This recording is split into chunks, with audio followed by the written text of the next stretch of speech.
My name is Mariam Alina Mitima Maisa, and today I will be exploring the outer circles, specifically focusing on the Philippines. Now, let me introduce the subject of this study. Her name is Micaela Toledo, a 23-year-old student and a working professional from the Philippines. She is currently a second-year undergraduate student pursuing a Bachelor of Science in Management Accounting, while also working as a Spanish bilingual call center agent and a Tagalog language tutor. Mika has been learning and using English since she was young, and her exposure to the language has only increased as she progressed through school and gained work experience. She was chosen because of her strong linguistic background and experience in multilingual environments. As a language tutor and bilingual call center agent, she actively uses English in both academic and professional settings. She also speaks Tagalog, English, and Spanish, showcasing her adaptability. Firstly, I will be explaining my researches for the history, development, and current progress of English in Philippines. Even though the Philippines was first invaded by British, the Philippine English did not come from the British but from the Americans. During the US colonization, English was first introduced and became a major part of Filipino education and society. Over time, the way Filipinos speak English has developed its own unique features influenced by local languages and culture.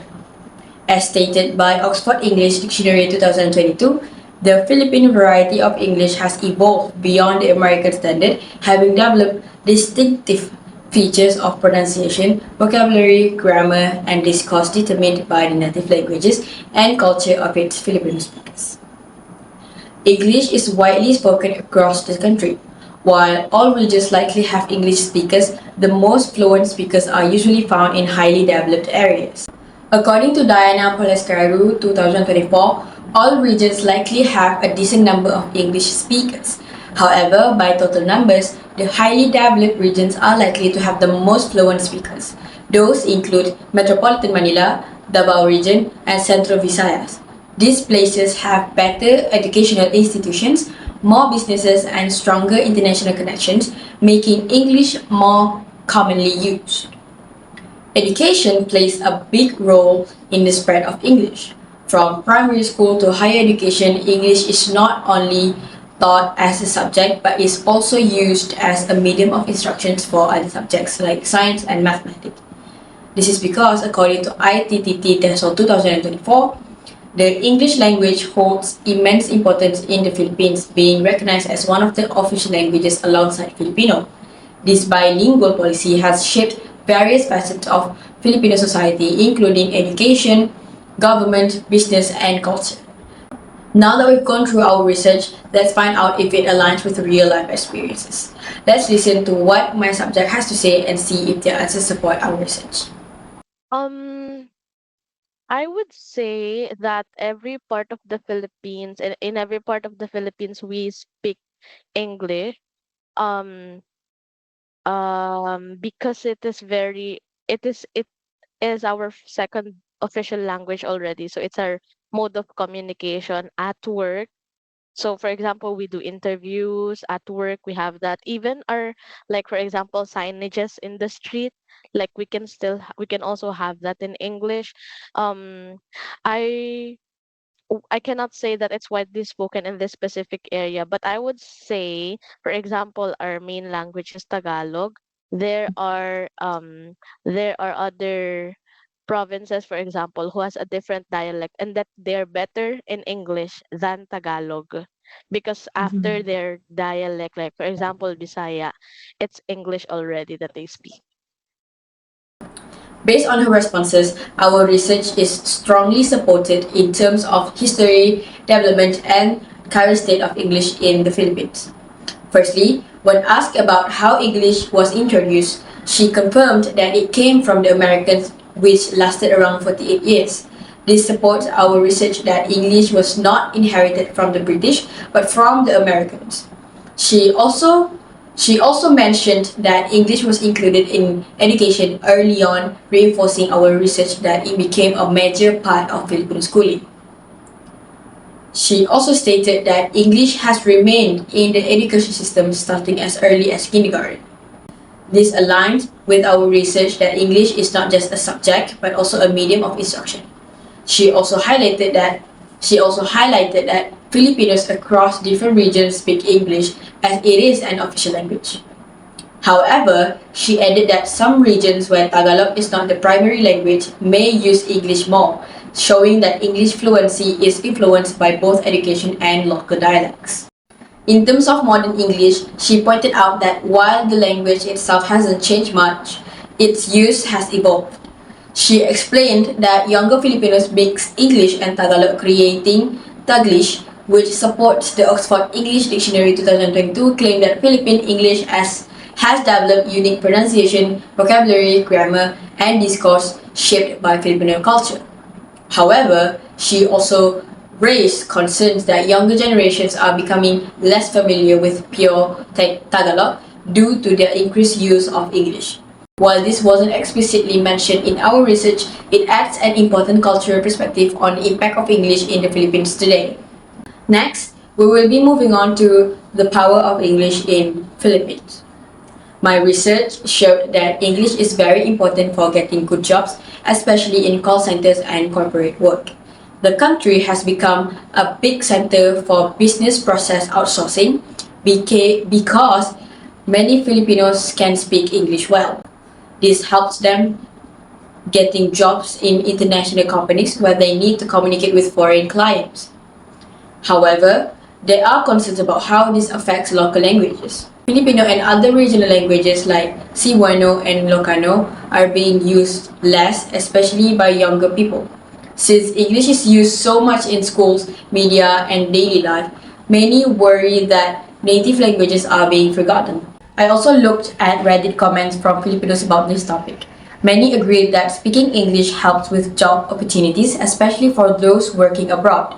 Some even call English as a passport to success because it allows Filipinos to earn more in English-speaking industries. However, some people worry that the heavy use of English is making it harder for younger generations to keep speaking their native language. Others mentioned that being fluent in English can create social divisions, such as people who speak it well are often seen as more educated or of a higher class.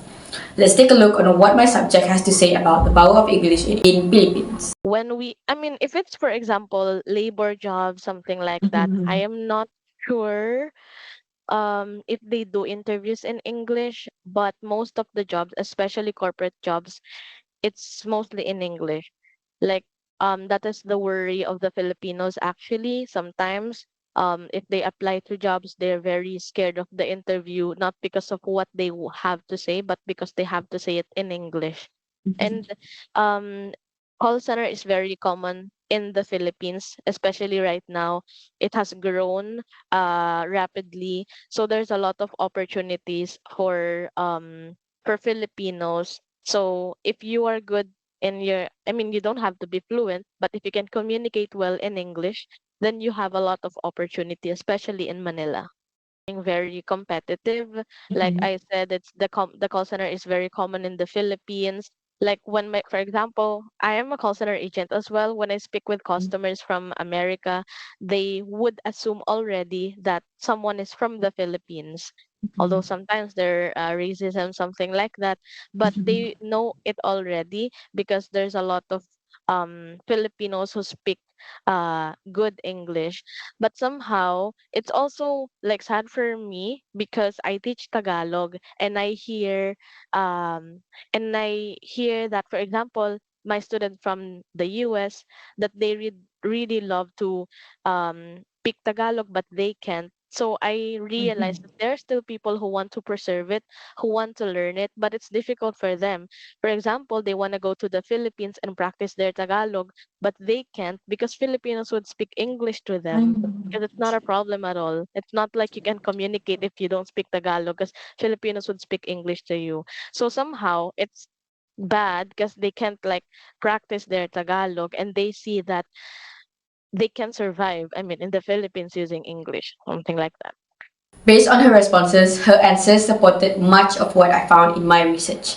She talked about how English fluency helped Filipinos get better jobs, especially in call centers and corporate positions. Since she works in a call center herself, she confirmed that English is almost a requirement for getting hired in these fields. This supports my research, which found that English is an important tool for economic success in the Philippines. However, she also pointed out the downside, where many Filipinos no longer use their native language as much. She teaches Tagalog to students from the US and noticed that while some foreigners want to learn Tagalog, they find it hard to practice because Filipinos often speak English to them instead. This connects with what I read on Reddit, where people worry that Filipino and other regional languages are becoming less common. One of the most emotional parts of the interview was when she talked about how sad it is that Tagalog is being used less. Even foreigners who want to practice the language struggle because Filipinos default to English. This connects with the concerns raised by Reddit users who feel that their national identity is slowly disappearing. While English brings many benefits, it also comes with the cost of cultural loss. Now, I will be analyzing my subject speech and comparing it to American English while highlighting key phonological features of Philippine English.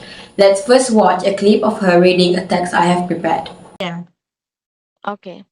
3 researchers visited the historical zoo on Thursday to observe animal behavior. They brought fruit, snacks, and vegetables to stay energized.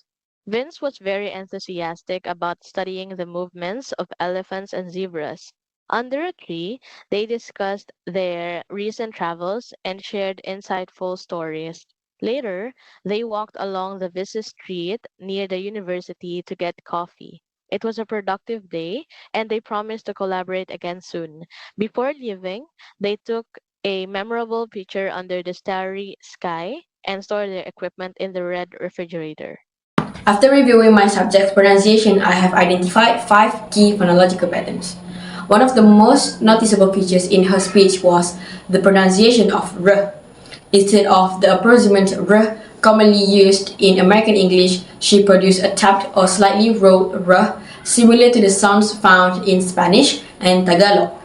For example, in the word red, instead of saying red, like an American speaker, she pronounced it as red, where the tongue briefly taps the roof of the mouth. This is a common characteristic of Philippine English, particularly among mesolectal and basilectal speakers, where the influence of Tagalog and Cebuano makes the approximate r less common. Another key feature in her speech was the syllable-timed rhythm and lack of vowel reduction.